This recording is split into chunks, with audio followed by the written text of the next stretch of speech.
All right, folks, what I want to talk today about is grazing goats on woody browse, on brush ground, whatever you want to call it, silvo pasture, pick a name, but basically in ground where you have a lot of trees and brush and stuff like that. And what I will point out here is there's a fence right here on this side, the side I'm standing on. This is a pasture that we've been using for about 4 years.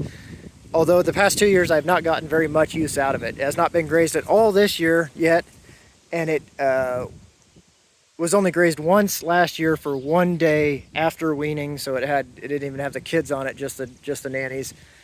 So very little actual feed value on this side of the fence. On that side of the fence, yeah, sure, a ton of feed value, and that's what this pasture looked like 4 years ago. The problem with grazing goats on woody browse from like a feed management perspective, from a feed input perspective, is it doesn't have the regrowth or recovery rate. The goats will knock it back, and pay attention to how thick this is, how you cannot see very far into that. And then if I go over here to look at this pasture, and you can see a long ways in. You can see the house. You didn't used to be able to see the house down here. And all that undergrowth, all that woody browse, all that brush is I would say gone, because there's still a few plants trying to make a go of it. But at the same time, you can't really replace it with grass very well, because the grass doesn't grow very well, or any other type of ground based fauna, I guess is the term. Flora is the term. And it may look like there's a lot of grass. There isn't. It's really thin. Again, this hasn't been grazed at all this year, and it's mid-May. There's not a lot of feed here. If you are grazing goats and you're looking at woody browse and brush ground, just keep that in mind, that it'll look real good, like a lot of feed for the first year or two, but as they start to clear it out, you aren't really going to get that regrowth rate very well.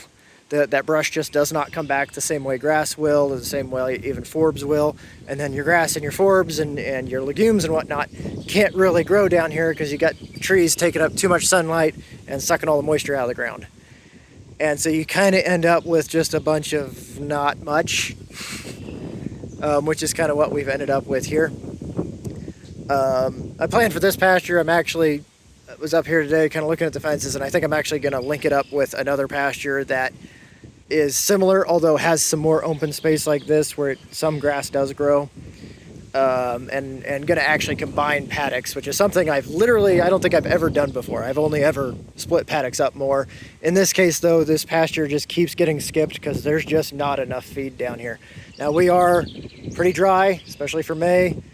If we had been getting more what we would expect for seasonal rainfall for this time of year, it probably would look a lot better, but not tremendously different at the end of the day. That, again, the point being that woody browse, the brush, the low-hanging tree branches and stuff like that don't come back. The goats graze it and it's gone within a couple of years.